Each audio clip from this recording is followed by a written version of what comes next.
Assalamualaikum warahmatullahi wabarakatuh. Alhamdulillah hamdan katsiran thayyiban mubarakan fi kama yuhibbu rabbuna wa yarda. Asyhadu an la ilaha illallah wahdahu la syarika lah wa asyhadu anna Muhammadan abduhu wa rasuluhu alladzi la nabiyya ba'da. Allahumma shalli wa sallim wa barik ala Muhammadin wa ala alihi wa ashabihi wa man tabi'ahum bi ihsan ila yaumiddin.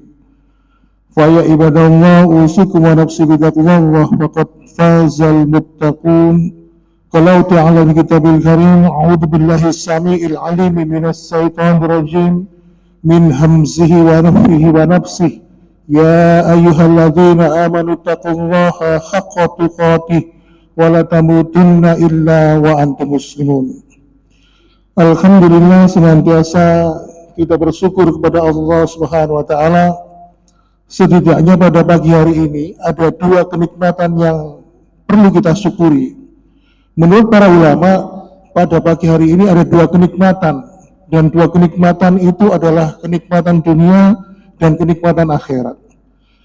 Kenikmatan dunia ini didasarkan sebuah riwayat dari Imam Ibnu Abbas yang menyampaikan ada dua nikmat yang apabila dua nikmat itu terkumpul pada seorang hamba, maka dia mendapatkan kenikmatan. Yang pertama, kondisinya sehat wal alfiat, kemudian diberikan waktu luang. Alhamdulillah saat ini kita diberikan kesehatan oleh Allah dan kita diberikan kesempatan waktu luang untuk hadir mendapatkan rahmat dari Allah Subhanahu wa taala di waktu yang mulia, di waktu subuh ini. Kemudian yang kedua, nikmat akhirat. Kata para ulama, hal ini didasarkan dari firman Allah di surat Ali Imran ayat 185. A'udzu billahi minasy syaithanir rajim wa may yabtaghi ghairil islami dina fala yuqbala minhu wa huwa fil akhirati minal khasirin. Barang siapa yang dulu dalam kehidupan dunia mencari agama selain daripada Islam, fala yuqbal minhu, maka agama tersebut tidak akan pernah diterima di sisi Allah Subhanahu wa taala, wa huwa fil akhirati minal khasirin, dan dia di akhirat digolongkan sebagai orang-orang yang merugi. Makanya mafhumul mukhalafahnya, pemahaman terbaliknya, kalau ada orang yang mencari agama selain daripada Islam, dia digolongkan sebagai orang yang merugi, maka logika terbaliknya, apabila ada seseorang yang dikehendaki oleh Allah dalam kehidupan dunia, dia diberikan hidayah, diberikan petunjuk, disematkan iman dan Islam di dalam hatinya, dalam jiwanya, lalu kemudian dia menampakkan kesolehan, ketaatan dalam kehidupan dunia, beribadah kepada Allah Subhanahu wa taala, maka sungguh dikehendaki oleh Allah sebagai orang-orang yang beruntung.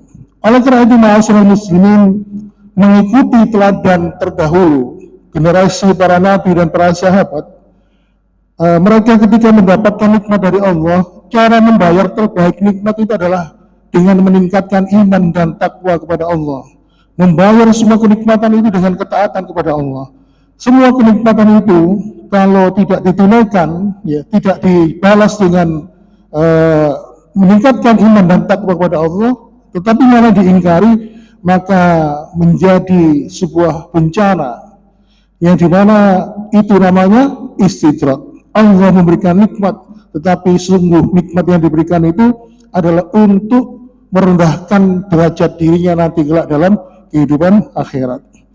Baiklah jemaah sekalian, tadi pada rakaat pertama Ustadz kita, Ustadz Zailani, membaca kisah ya, dalam surat Al-Baqarah, kisah Nabi Ibrahim dan putranya Ismail ketika diperintahkan oleh Allah untuk membangun Ka'bah.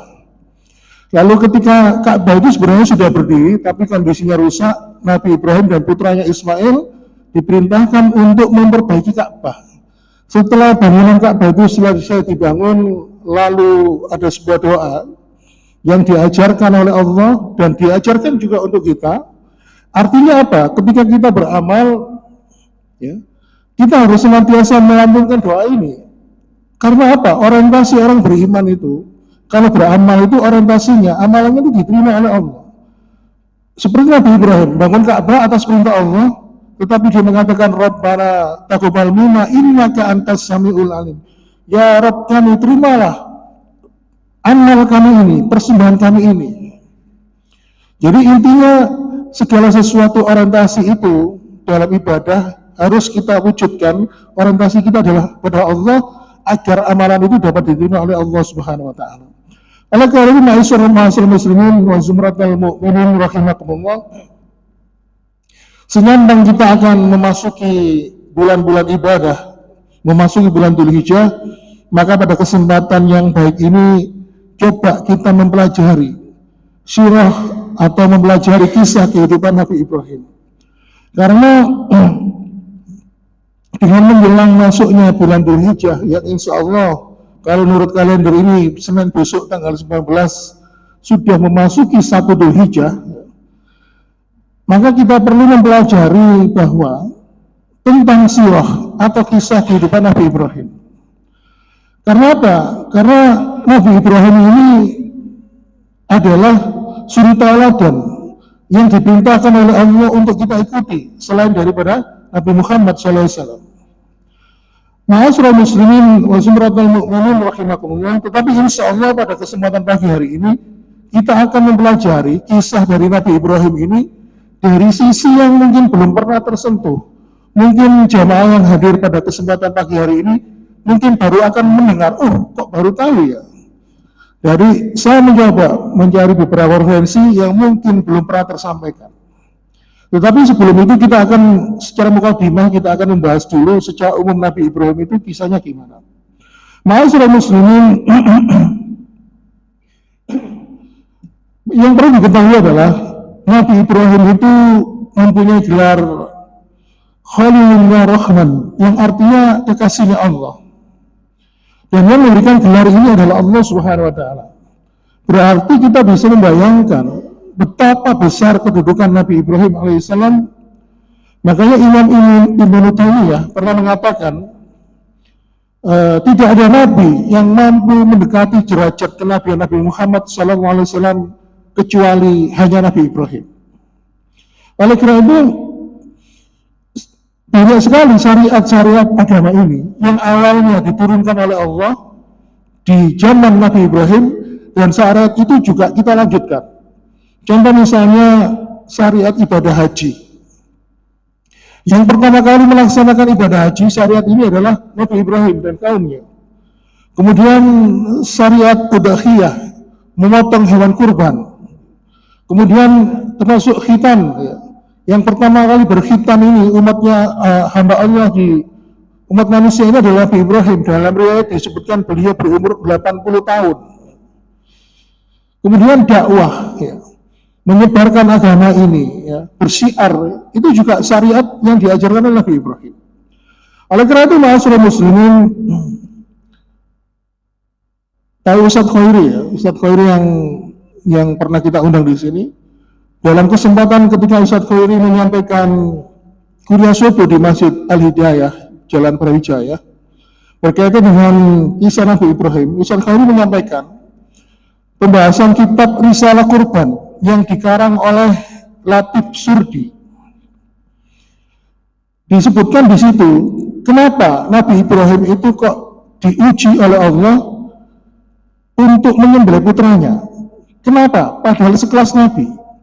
Ternyata disebutkan gara-gara Nabi Ibrahim itu pernah keceplosan berbicara dan dia tidak menyadari ucapan itu sehingga dianggap sumpah oleh Allah Subhanahu wa taala. Jadi gara-gara sumpah yang diucapkan Nabi Ibrahim tanpa sengaja ini, lalu kalimat itu disimpan oleh Allah, suatu saat akan dimintai pertanggungjawaban kepada Nabi Ibrahim. Sehingga Nabi Ibrahim pun walaupun dia sekelas Nabi dan Rasul, ya, sekelas Nabi dan Nabi yang utama, Nabi yang mulia, tetapi ketika dia mengucapkan satu kalimat tanpa dia sengaja dan kalimat itu mengandung sumpah, pasti Allah meminta pertanggungjawabannya. Ma'asyiral muslimin wa zumratal mu'minin rahimakumullah. Pada suatu ketika Nabi Ibrahim itu kan suka bersedekah. ya, menyumbangkan ternak, menyumbangkan hasil pertanian. Pada suatu ketika ada salah seorang umat Nabi Ibrahim itu ngelem itu Pak, memuji Pak. Nabi Ibrahim jenengan ini kok sae banget sih tiange, suka berbagi, suka sedekah. Terus Nabi Ibrahim, sesungguhnya apa yang aku lakukan ini semata-mata karena aku ingin beribadah, mengabdi kepada Allah Subhanahu wa taala. Dan satu kalimat ini yang perlu digarisbawahi, Nabi Ibrahim mengucapkan gini, jangankan cuma ini, kalau aku nanti diberikan oleh anak, diberikan putra seorang laki-laki, kalau seandainya Allah memerintahkan aku untuk menyembelih putraku, pasti aku akan melakukannya karena bentuk cinta diriku kepada Allah Subhanahu wa taala. Jadi karena saking kepinginnya punya seorang anak laki-laki, Nabi Ibrahim yang usianya sudah mendekati renta sampai ngomong gitu, nazar. Padahal waktu itu beliau belum punya anak. Tanpa disadari beliau mengucapkan kalimat berupa sumpah. Dan ternyata kalimat yang diucapkan Nabi Ibrahim tadi dicatat oleh Allah Subhanahu wa taala akan dijadikan sebagai bahan ujian kelak nanti ketika Allah benar-benar memberikan karunia berupa seorang putra kepada Nabi Ibrahim. Lalu kemudian singkat cerita akhirnya ketika Nabi Ibrahim diberikan seorang putra yang rupawan, soleh ya, berbakti kepada Allah dan berbakti kepada orang tuanya. Akhirnya apa? Allah pun memerintahkan Nabi Ibrahim menyembelih putranya dan perintah itu disampaikan lewat mimpi. Jadi Nabi Ibrahim itu mendapatkan perintah menyembelih putranya yang bernama Ismail lewat mimpi. Lalu akhirnya apa? Nabi Ibrahim pun resah, gelisah, galau ya. Kemudian menurut sejarahnya ketika Nabi Ibrahim itu mengalami gelisah, galau tadi, hatinya galau karena ragu-ragu apakah benar ini perintah Allah, karena perintah itu disampaikan dari mimpi. Maka ketika Nabi Ibrahim melewati hari-harinya dengan galau tadi disebut dengan hari Tarwiyah. Jadi menurut sejarahnya Tarwiyah itu sangat terkait erat dengan peristiwa Nabi Ibrahim ketika mendapatkan perintah untuk menyembelih putranya yang bernama Ismail. Jadi Tarwiyah artinya memiliki arti berpikir atau merenungkan. Maka hari Tarwiyah juga bisa disebut sebagai hari merenung, hari berpikir, terus kemudian hari yang penuh dengan kegalauan dan keraguan-raguan. Melalui mimpi, Allah memerintahkan Nabi Ibrahim untuk menyembelih putranya. Tentang isi mimpinya, Nabi Ibrahim itu ragu, benar apa enggak ini? Apakah itu memang benar mimpi dari Allah, sehingga harus dikerjakan, atau hanya berasal dari setan yang mengganggu pikirannya? Sampai akhirnya pada siang harinya, Nabi Ibrahim pun terus berpikir, ya, merenung tentang mimpinya ini. Dan pada malamnya, tanggal 9 Dzulhijjah, Nabi Ibrahim pun mengalami mimpi yang sama, yaitu menyembelih putranya Ismail. Nah, hari Tarwiyah ini, hari galau, hari sedih, hari ragu-ragu ini jatuh pada tanggal 8 Dzulhijjah. Makanya bagi umat Islam yang tidak melaksanakan ibadah haji, disunahkan untuk melakukan puasa Tarwiyah. Ma'asyiral muslimin, ketika Nabi Ibrahim ini hatinya galau, ragu-ragu, maka akhirnya dia ini menyadari, Nabi Ibrahim menyadari, ternyata ini adalah perintah dari Allah Subhanahu wa taala. Akhirnya apa? Akhirnya pada tanggal 9 Dzulhijjah ketika Nabi Ibrahim meyakini itu adalah perintah Allah lewat mimpi, dinamakan dengan hari Arafah. Di mana hari Arafah itu artinya Nabi Ibrahim itu sudah yakin, ya, sudah mantap kalau perintah Allah untuk menyembelih putranya itu benar-benar dari Allah Subhanahu wa taala. Dan pada tanggal 9 Dzulhijjah, yaitu hari Arafah, di padang Arafah, jamaah haji ya, melaksanakan wukuf, dan umat Islam yang tidak melaksanakan ibadah haji disunahkan berpuasa Arafah. Dan wukuf ini adalah puncak dari ibadah haji. Jadi kalau misalnya sudah melakukan ritual prosesi kegiatan yang lainnya, termasuk tawaf, sa'i, dan sebagainya. Tetapi kalau tidak wukuf, maka dia tidak dikatakan sebagai haji. Kenapa? Puncak dari wukuf ini, puncak dari haji ini adalah wukuf. Makanya dulu ketika ibu saya cerita ke saya, waktu itu jadi petugas kesehatan haji, usung-usung Pak, dari rumah sakit, pasien-pasien yang nggak sadar, pasien-pasien yang nggak bisa bangun dari tempat tidur, diusungi pakai ambulan, ya, dibawa ke Padang Arafah, mungkin 2 atau 3 jam, di situ setelah itu dimasukkan rumah sakit lagi, agar mereka yang sedang sakit, ya, bisa dikatakan sebagai mendapatkan sempurna ibadah hajinya. Dan tentunya ibadah yang bisa diwakilkan adalah selain wukuf. Kalau wukuf itu tidak bisa diwakilkan. Makanya ketika ada yang sakit di sana, itu ada yang mewakilkan untuk melakukan ritual ibadah itu. Ma'asyiral muslimin, akhirnya Allah menetapkan pada tanggal 10 Dzulhijjah dengan hari nahar, hari menyembelih. Karena apa? Dihubungkan dengan kisah Nabi Ibrahim menyembelih putranya. Dan akhirnya apa? Nabi Ibrahim pun melaksanakan perintah Allah, melaksanakan membuktikan ketaatan dan kecintaannya kepada Allah dengan melakukan perintahnya menyembelih Nabi Ismail putranya pada tanggal 10 Dzulhijjah. Sehingga pada tanggal 10 Dzulhijjah itu disebut sebagai hari Nahr, hari menyembelih. Selanjutnya pada tanggal 11, 12, 13 Dzulhijjah adalah hari Tasyrik. Kenapa kok dinamakan hari Tasyrik? Karena pada hari itu Nabi Ibrahim itu pun digoda, iman dan takwanya berusaha digoyang oleh setan, sehingga Nabi Ibrahim pun ketika digoda oleh setan itu, makanya hari itu dinamakan dengan hari Tasyrik. Sehingga pada hari Tasyrik ini kita masih diperbolehkan untuk menyembelih kurban walaupun tidak dilaksanakan pada tanggal 10 Dzulhijjah. Baiklah seorang muslimin wa zumratal mu'minin rahimakumullah. Jadi titik berat pembahasan kita pada kesempatan pagi hari ini yaitu tentang kisah Nabi Ibrahim mendapatkan ujian dari Allah karena apa? Keceplosan ngomong secara nggak sengaja dan kalimat yang diucapkan itu mengandung sumpah. Oleh karena itu berkaitan dengan sumpah ini, ternyata sumpah atau ucapan yang kita ucapkan ini, di mana sumpah ini artinya kita itu berjanji.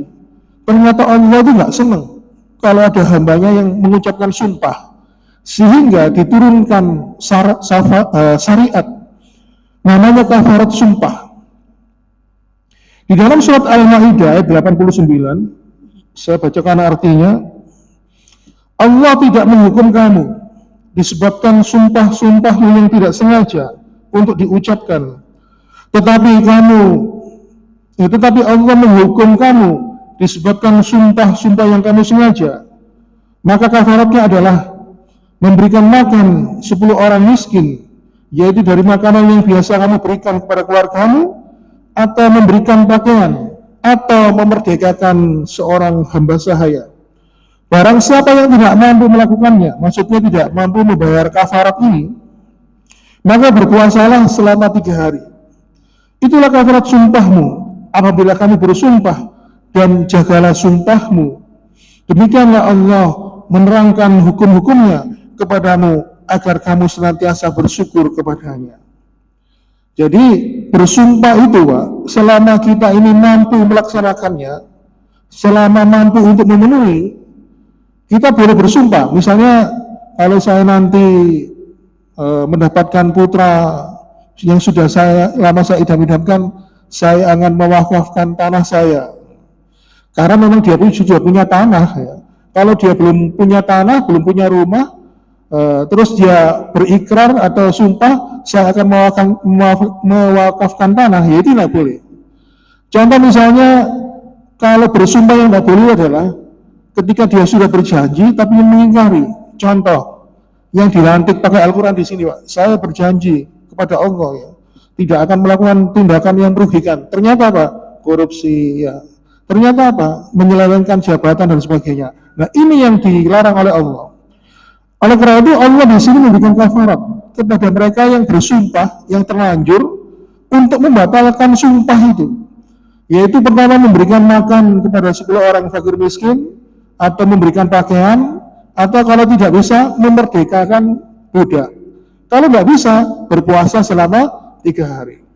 Oleh karena itu, ma'asyiral muslimin, perlu diketahui bagi orang tua, ya, terutama ibu-ibu, ini perlu diketahui, Pak.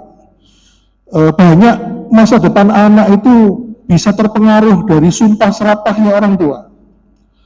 Contoh kisah yang menarik tentang Syekh Abdurrahman As-Sudais. Ya. Kita tahu beliau adalah imam Masjidil Haram yang menjadi favorit. Makanya kalau ada orang yang melakukan ibadah haji atau umrah, ya, ketika di Masjidil Haram, diimami, jadwal ngimaminya adalah Syekh Abdurrahman As-Sudais. Pada suatu kebanggaan. Saya kemarin ketemu, aku ini 2 kali diimami Abdurrahman As-Sudais, ya, bangganya luar biasa. Nah, bacaannya beliau memang paling bagus, paling bisa menyentuh kalbu. Tetapi di balik kisah itu, masa kecilnya Syekh Abdurrahman As-Sudais termasuk anak yang sangat nakal. Pokoknya nakal pol. Tetapi karena orang tuanya, terutama ibunya, ibu dari Syekh Abdurrahman As-Sudais ini kan ngerti agama. Kalau hanya mengungkapkan kejengkelannya, ngomong pasti akan membuahkan hasil untuk masa depannya. Akhirnya apa?